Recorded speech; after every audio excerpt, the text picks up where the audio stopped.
Alright, here is a demo of how to mount a fan face shaped painting. Not fan face, the actual fan face is not mountable on paper, but on a three-dimensional frame or rib that you can use it for display. But for decorative fan face painting like this, it's not meant to be a functional fan, right? So we can simply put it in a frame. And this is how I will do it. I use a silicone paper to back the painting first. I haven't signed it, but since I have no time to wait the the red ink to dry before mounting, so I will do it afterwards. So to avoid smudging the seal, See, I have to be a little bit more precise. So it should be here. I just draw this shape. You can draw exactly or a little smaller, or I think in this case maybe a tiny bit larger will be fine, because we're not going to do it with matte. I will put it on a colored background. I choose this one. It's antique colored mulberry paper. I'll show you how to do that part. But first, I just cut it. You can use the scissors to cut along this plate or shape that I just did. I just cut around the edge here.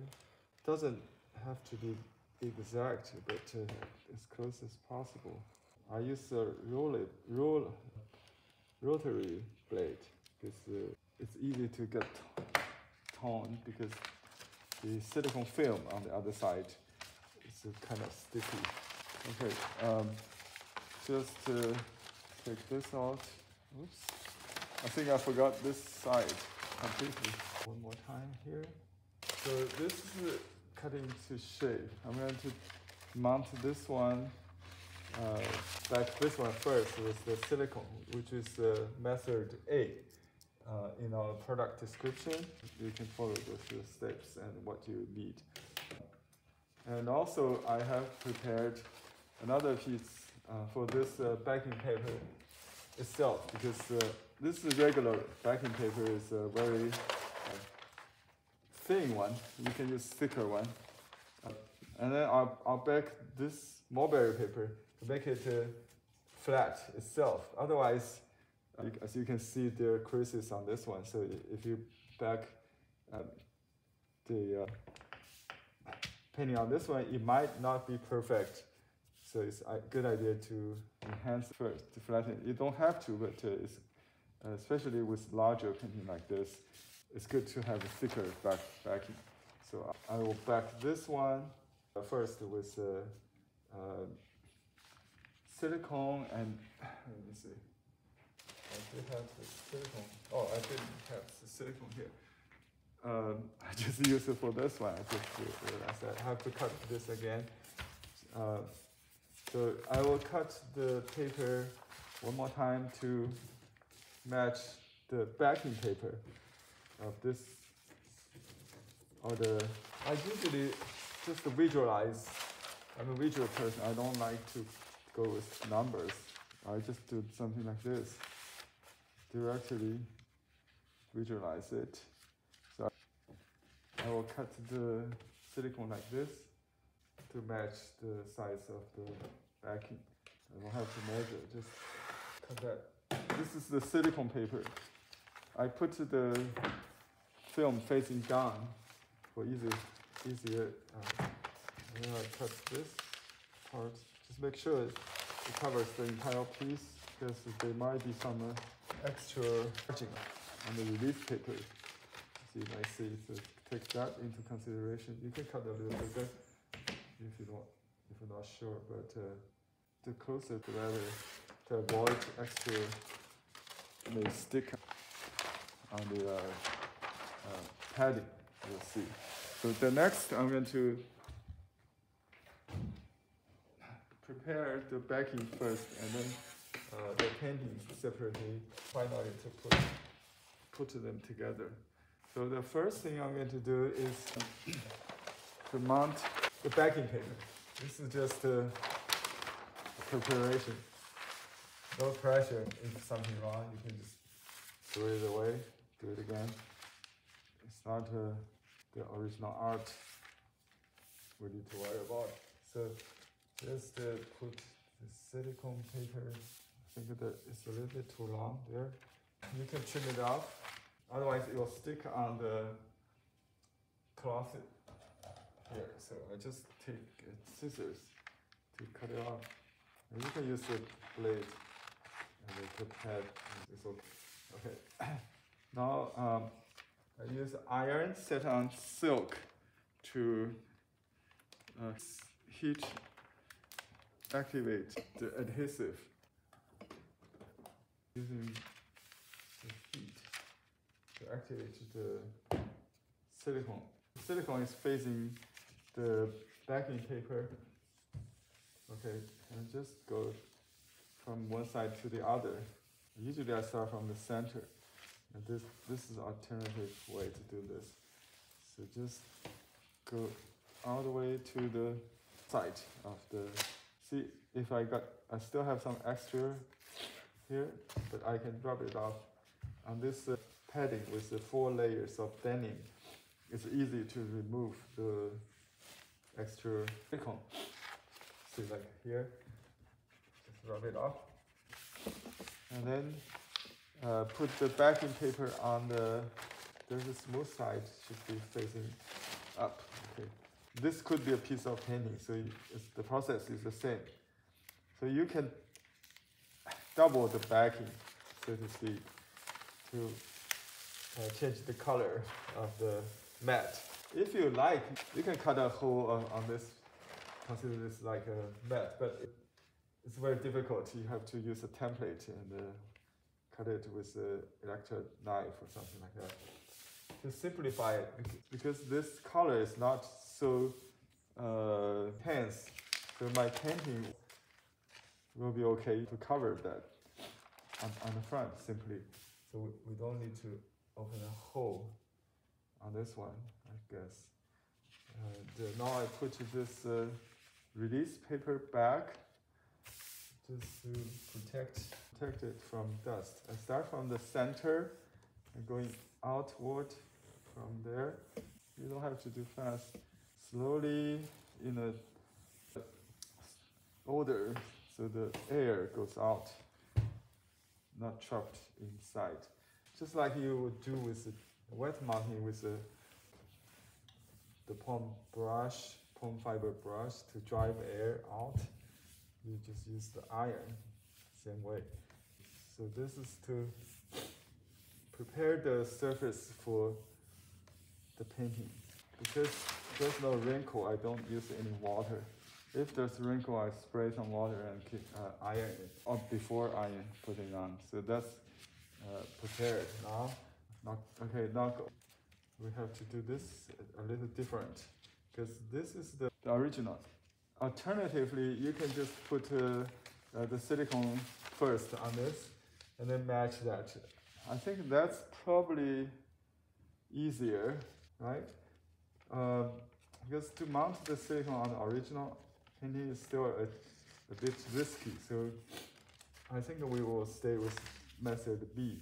Method B is to mount the backing first. Method A is to mount the painting first and transfer it onto the backing. So now let's go back to method B, I think. If you mount the method A, I think it's not easy just to do it this way. Yeah, I think method B is safer because there's no risk, minimum risk. Okay, here I just activate this. This is a piece of silicone film facing down. Okay, and activate the adhesive.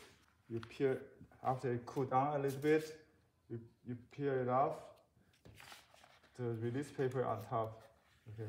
And then you'll see a laminate kind of.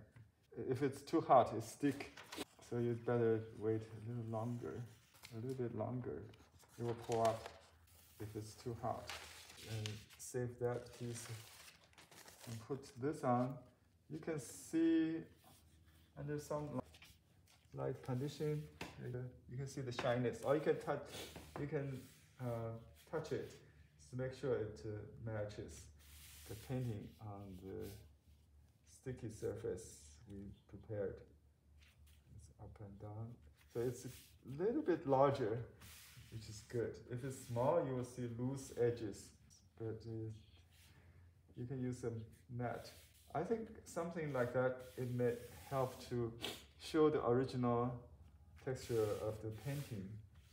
So I try to avoid that. But if that happens, it's okay. It will be hard to get rid of if there's a loose edge. Right? Tell by touching. If something missing like this corner, I know I missed a little. What I do, I do a patch. I just maybe just cut a piece of silicone there to avoid it. I simply do this. I just add a little strip there to cover the missing corner. I don't want it to happen. So you just cut it roughly into the shape here. I think this corner may be a little bit short, right? So I just want to make sure that's covered with silicone. You can go a little bigger even. So just a little bit heat. So that's a patch. And you can patch large or small. Oh, sorry, it's too early to go on. You take that piece out. I should have the painting away from the surface, because when you touch the heat, it stick on immediately. Let's just do that now. Now I'm going to go from this side towards the left, like that. Just do that. On top of this release paper serves now as a protecting paper to prevent the dirt. You can see on the iron. You can clean the iron with paper towel frequently to avoid. Now it's done, and the best part of this is I can now sign it and put my name seal on it. Okay, hold on a second. I'm back with my brush and the ink, and also my seal. Okay, see if you can still see that. So here is the place I will put my signature. As we discussed in the class, the best way to do it is to write maybe along the top corner, top line that goes to the corner, and go down like that. You can also do it vertically like this, that, or in the middle would be this way.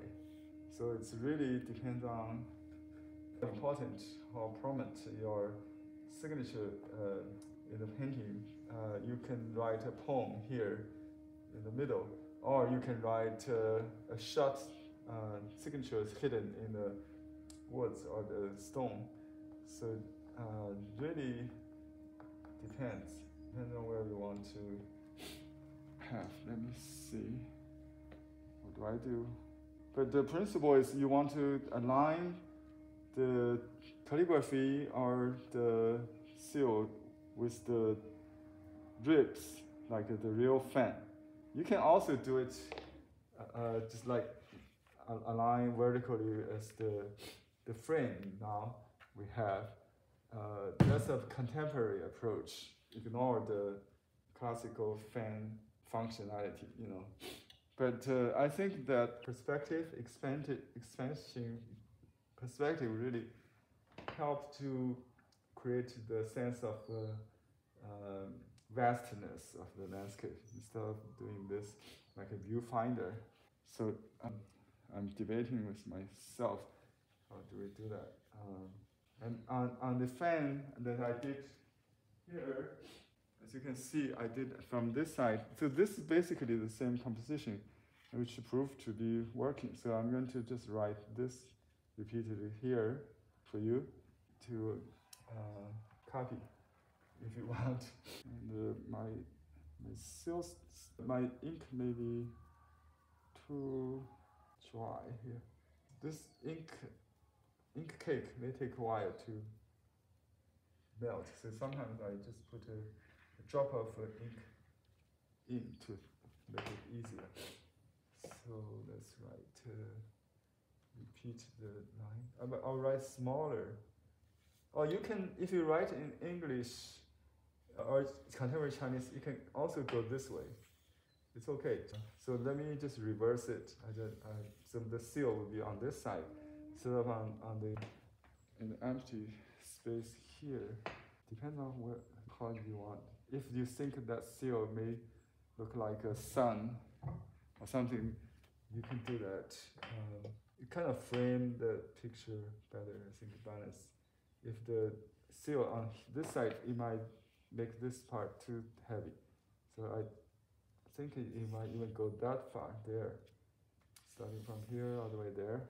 So this is all part of composition. You need to think. Or if you're not sure, you can use a template of the seal. You put it on a template, write the inscription on a piece of paper to experiment, to visualize it first. There we go. So I try to frame the top line. You can write with a gap in between characters, so it doesn't have to be. Let me lower down my camera so you can see my description closer. Now, looking at from the screen, I think we can. The left, I really like the strokes. I don't want to destroy that. I'm gonna just hide here, I think, from here. You see, even my strokes align with the top line level, so it kind of curved. It says this heart, my heart, at ease, or where are, is where, at ease. This is what we call the clerical script. It's more horizontal, suitable for horizontal lines. Home. So where the heart feels at ease is my hometown. And dragon. The name should be a little smaller, but not usually separate in different lines, just like the date. I did write too big on my other painting, but as a norm, usually it's smaller, like this, 2 characters, smaller than the title, and not in different columns. That's the literature. Let me see. We got a smaller one. Well, this big one is fine. It also depends on the style. If it's not too heavy, a little bigger is good. The seal, it should align with the rib line vertically, not the gravity of the frame, the rectangular frame. So it's like this, a little bit lean to the left. I think should be fine. And if you want, you can put additional seal on the corners. Maybe just this side probably too heavy. We can put a side seal just to close that corner, so the eye will not flow out. Just kind of block the eye from going outside. So I put a large seal there. It says follow the natural flow. Go with the natural flow. Go with the natural flow. So I put a little bit under the top line, along with the side line here. Follow the flow of nature. So this aligned with this rib river line. And everything is like radiate from the center of this round. So the painting is a cutout from a crop from a large piece I did in a stage performance called High Mountain and Flowing Water music painting. And it's too large to frame, so I decided to make it smaller. So this is a small version. I cut a cut piece. I still have 2 thirds of that. You can make something else. So just an idea to experiment with your abandoned painting, maybe a practice painting. You can cut it into a fan shape. So that's how it looks like now. I wish you enjoyed the class and have fun producing some fan-shaped painting from your wasted paintings or paper. See you next week. Thanks for watching.